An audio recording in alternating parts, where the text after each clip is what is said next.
Ya, Assalamualaikum warahmatullahi wabarakatuh.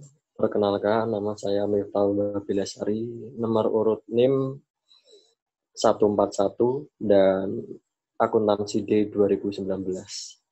Pada kesempatan kali ini saya akan membahas tentang proyek 3, yaitu proyek web atau HTML menggunakan Notepad.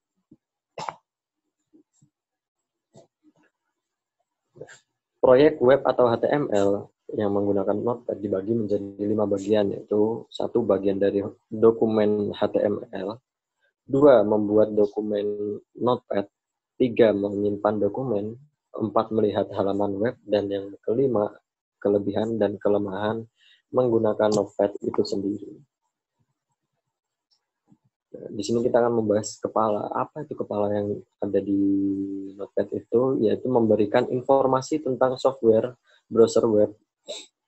Informasi mencakup judul halaman web dan informasi lain sebagai catatan mengenai penulis, kata kunci yang berguna dalam pencarian web, dan lain-lain.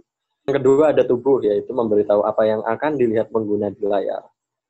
Bagian ini berisi gambar, tabel, daftar, link, perintah HTML, serta teks dan gambar yang akan ditampilkan. Selanjutnya, berikut kita akan membahas tentang membuat dokumen Notepad. Berikut langkah-langkahnya, yaitu klik Start pada Windows, lalu pencet aksesoris, dan pilih bagian Notepad. Lalu akan muncul seperti ini. Nah, itu nanti kita klik baris 1 sampai 5. HTML mengharuskan perintah awal dan akhir. Bagian ini menentukan judul web dan memulai bagian tubuh kode HTML. Nah, di baris 6 adalah penentu tempat, yaitu di mana kursor akan ditempatkan. Baris A, name top of page, adalah jangkar. Perintah A berarti angkor atau jangkar, yaitu tempat di dalam dokumen atau pada dokumen HTML lain di mana pengguna akan diarahkan melalui sebuah hyperlink. Di baris ketujuh yaitu ada berisikan HTML. Untuk memulai paragraf, di mana dimulai dengan perintah P yang akan disejajarkan di bagian tengah halaman web.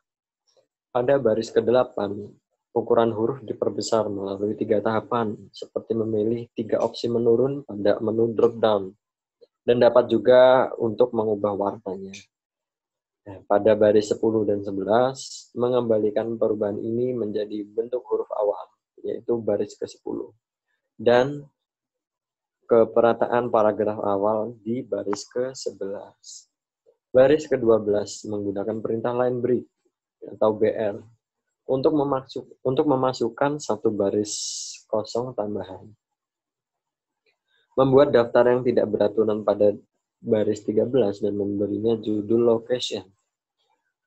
Selanjutnya yaitu membuat daftar berisikan 3 hal, yaitu perpustakaan, recreation center, dan 101 North Main Street dengan menggunakan perintah LI. Selanjutnya dapat dilihat bahwa perintah unordered list dimasukkan dengan kode baris 17. Baris 18, yaitu memulai tabel. Jika perintah bertuliskan tabel border 1, pembatas tipis akan dihasilkan. Nah, kalau tabel border sama dengan 10, yaitu pembatas tebal yang akan dihasilkan. Selanjutnya ada baris ke-19 yang memberitahu HTML untuk memulai sebuah baris. Baris pertama berisikan kata topping small, medium, large dalam huruf miring atau TR, baris ke-19. Yaitu adalah perintah untuk memulai baris baru. Nah, baris ke-20 hingga 23 yaitu membuat 4 sel data yang masing-masing mewakili kolom. Sel tabel data ditandai dengan TD, seperti yang ditunjukkan pada baris 20 tadi. Judul pada baris 20 berformat huruf miring, seperti perintah I dan garis miring I di sekeliling kata-kata membuat kata tersebut ditampilkan dalam huruf miring. Nah, selanjutnya ada perintah TR, yaitu pada baris 42, menonaktifkan memulai baris baru. Berikutnya juga ada perintah garis miring tabel, yaitu di baris 43, yaitu menonaktifkan memulai tabel baru juga. Baris ke-44, membuat paragraf yang terletak di tengah halaman web. Baris 45 memberitahu HTML untuk menggunakan file pizzaman.gif tanpa pembatas dengan kata lain. Border sama dengan 0. Baris ke-46 menonaktifkan perataan paragraf sehingga perataan yang akan kembali seperti semula, yaitu rata kiri. Nah, daftar berurutan Y order from us ditunjukkan pada baris 47 hingga 51. Baris ini dimulai dengan OL Y order from us sebagai judul daftar. Daftar yang berurutan yang dikodekan dengan OL.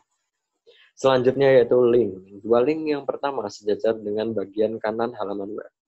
Baris 52 dan 54 adalah perintah awal dan akhir yang menyebabkan paragraf tersebut sejajar bagian kanan. Selanjutnya ada 3 jenis link pada situs ini, yaitu satu ke halaman web lain, satu ke program email, dan satu ke bagian lain halaman web yang sedang dilihat. Hyperlink yang pertama di baris 53 sebagai contoh mail to johndoe@company.com, tapi Anda harus mengganti dengan email Anda sendiri. Berikutnya ada hyperlink yang kedua di baris ke-56, yaitu situs web fiktif, contohnya www.myschool.edu. Jangan lupa memakai HTTP. Jika meninggalkan HTTP, maka link tersebut tidak akan bekerja. Nah, di baris 59, membuat hyperlink dengan point referensi atau top of page karakter crash pada hyperlink atau crash top of page. Memberitahu browser bahwa titik hyperlink berada di halaman web. Dua baris terakhir berisikan perintah garis miring body dan garis miring HTML. Cara ini sangat penting dilakukan sehingga browser web dapat menerjemahkan halaman web dengan benar. Ya, itu tadi proyek 3 dan selanjutnya kita bahas tentang proyek 4, yaitu formulir survei web atau HTML siswa. Ya, di proyek ini ditujukan untuk membuat formulir, tetapi tidak menyediakan instruksi kepada browser untuk memproses hasil dari formulir. Informasi dari sebuah formulir biasanya dikirimkan melalui email atau dimasukkan ke dalam basis data. Tidak terlalu sulit untuk membuat respon untuk formulir email, dan Anda pun dapat menggunakan jasa gratis yang mengirimkan jawaban formulir email Anda di www.responsomatic.com. Adalah layanan terkenal yang gratis dan mudah digunakan. Selanjutnya itu ada contohnya. Pada contoh ini, kita akan dituntut untuk membuat dokumen notepad berupa formulir survei yang akan disimpan dalam bentuk hypertext markup language atau disingkat HTML, sehingga dapat digunakan sebagai halaman web. Pembuatan formulir ini mewakili 5 teknik yang paling umum untuk mencatat informasi dari sebuah situs web. Contohnya terlampir pada slide tahap pembuatan formulir. Nah, teknik yang pertama itu adalah file text. Misalnya untuk file name, di mana pengguna mengetikkan sebaris data. Teknik yang kedua ada tombol radio. Misalnya, You're in school. Tombol radio digunakan untuk jawaban-jawaban yang memungkinkan saling melengkapi. Kotak cek atau live on campus atau do you own a car serupa dengan tombol radio, tetapi pengguna dapat memilih satu atau lebih dari 2 pilihan. Berikut penjelasannya, yaitu area teks memungkinkan beberapa barisan ketikan, sedangkan file teks hanya memungkinkan satu baris saja. Sebuah area teks dapat menampung sederet alamat email, tetapi perusahaan dapat memecah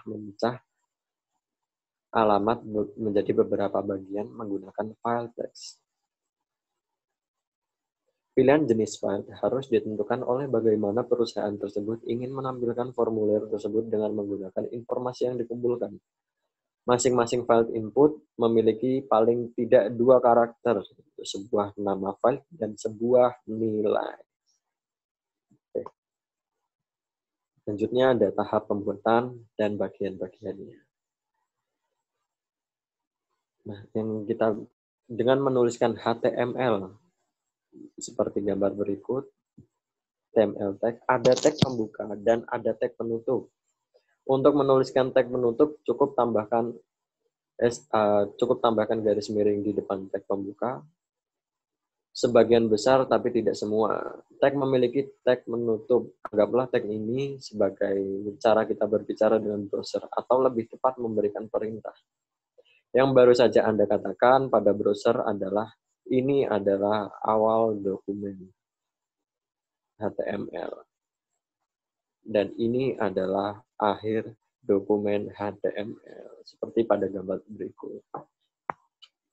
Ya, Selanjutnya di sini ingatlah bahwa baris bernomor pada figur ini hanyalah berfungsi sebagai titik referensi. Bagian tersebut tidak akan muncul dalam file kode HTML untuk halaman web. Perintah form dan garis miring form maksud saya memberitahu browser web akan mencatat informasi dari pengguna. Tanpa perintah ini untuk memulai dan mengakhiri formulir, halaman web tidak mencatat. Senter nyala loh, astagfirullah. Ini. Ya, ingatlah bahwa baris bernomor pada figur ini hanyalah berfungsi sebagai titik referensi. Bagian tersebut tidak akan muncul dalam file kode HTML untuk halaman web. Perintah form dan garis miring form memberitahu browser web akan mencatat informasi dari pengguna.